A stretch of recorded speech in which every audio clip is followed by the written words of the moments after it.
하루 10분 디지털 경제 뉴스 디지털투데이 데일리픽입니다.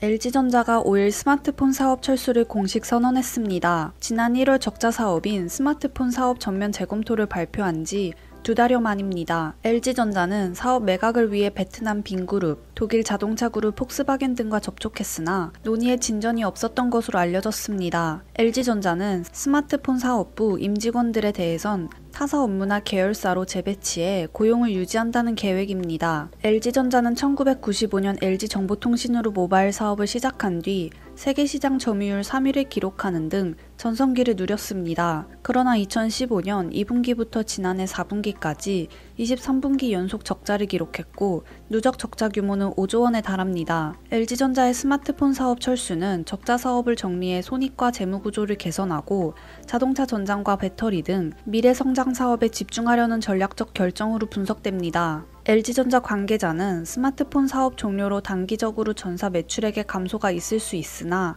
중장기적으로는 사업 체질 및 재무구조 개선 효과가 기대된다고 주장했습니다. 트위터에서 오는 7일 진행되는 재보궐선거에 대한 관심이 뜨겁습니다. 올해 보궐선거와 관련된 트위터 키워드 언급량은 한 달간 총 520만 건에 달합니다. 사전투표 시작일 일주일 전인 3월 26일부터 사전투표 마지막 날인 3일까지 사전투표 언급량은 약 9만 건으로 확인됐습니다. 트위터 코리아는 건강한 선거 대화와 투표를 독려하기 위해 중앙선거관리위원회와 함께 투표 인증 캠페인을 진행 중입니다. 해시태그 투표, 투표 완료, 투표합시다 등 태그를 사용한 트윗에 투표 도장 모양의 특별 이모지가 적용됩니다. 또한 트위터 코리아는 공식 계정을 통해 정당과 후보들의 트위터 공식 계정을 정리해 공개했습니다. 더불어민주당, 기본소득당, 진보당 등 5개 정당과 7명의 후보가 트위터를 통해 이용자와 소통 중입니다. 정당과 후보들의 계정을 팔로우하면 중점 공약과 유세 일정 및 현장 소식 등의 최신 정보를 확인할 수 있습니다.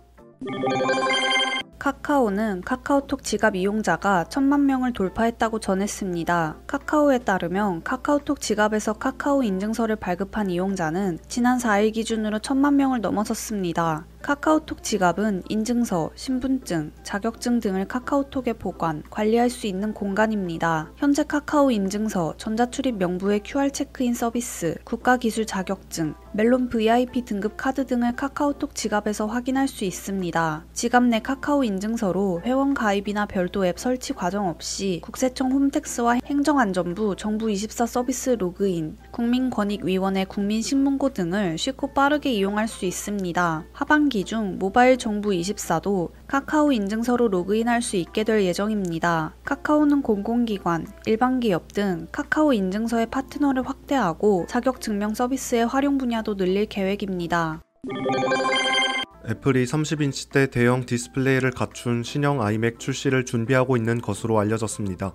애플 전문 매체인 9to5mac은 IT 소식통인 러브투드림을 인용 애플이 30인치대 대형 아이맥 출시를 준비하고 있다고 전했습니다.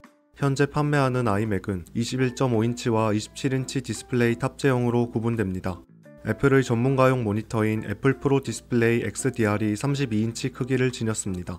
올해 출시하는 신형 아이맥은 32인치 대형 디스플레이와 개선된 M1 시리즈 프로세서 그리고 고성능 GPU를 장착할 것이 유력한 상황입니다. 32인치 대형 아이맥 출시에 따라 아이맥 라인업도 24인치와 27인치, 32인치까지 3종으로 구분될 것으로 보입니다. 기존 21.5인치는 단종될 전망입니다. 신형 아이맥 출시 시기는 하반기로 예상됩니다. 2009년 이후 아이맥 시리즈는 보통 하반기인 10월 혹은 11월 출시가 발표된 바 있습니다. 조 바이든 미국 대통령의 금융정책이 베일을 벗었습니다. 전문기관들은 바이든 정부 금융정책의 가장 큰 특징으로 기후변화 대응을 꼽았습니다. 또 전반적으로 금융규제가 강화될 전망입니다. 한국은행 보고서에 따르면 바이든 행정부에서 금융안전감시위원회의 위상이 크게 제고될 것으로 보입니다. 금융안전감시위원회의 주요 의제 중 하나가 기후변화입니다. 환경당국이 아닌 재무부가 나서서 관련 정책 허브를 자처하고 있습니다. 제롬 파월 연준 의장도 같은 목소리를 내는 등 각 부처에서 기후변화 대응 정책을 핵심 국정 과제로 삼고 있습니다. 바이든 정부 금융정책의 또 다른 특징으로는 비은행권 중심의 규제 강화가 꼽힙니다. 특히 머니마켓 펀드와 헤지펀드 등 요소를 금융안정저해 요소로 보고 적극 대응한다는 방침입니다. 게리 갠슬러 증권거래위원회 의장, 로이 초프라 소비자금융보호국장이 앞장서는 모양새입니다. 규제는 일반 금융 분야를 넘어 블록체인, 가상자산, 핀테크 관련 정책에 영향을 미칠 것으로 보입니다. 이에 따라 국내 금융권은 미국 정부의 금융정책 방향이 한국에 미칠 영향을 주목하고 있습니다. 기후변화 대응과 관련해서는 국내 금융권에서도 논의가 활발한 상황입니다. 비트코인을 중심으로 가상자산 가치가 오르면서 김치 프리미엄에 대한 우려가 커지고 있습니다. 김치 프리미엄은 해외 자산 가격보다 국내 자산 가격이 더 높은 가격에 거래되는 현상을 일컫습니다. 가상자산 전문 분석가인 조셉 영은 코인텔레그래프 기고문을 통해 한국 가상자산 시장에서 김치 프리미엄이 두드러지게 나타나고 있다고 지적했습니다. 그는 3월 마지막 주 6% 수준이던 김치 프리미엄이 4월 들어 11%까지 상승했다고 밝혔습니다.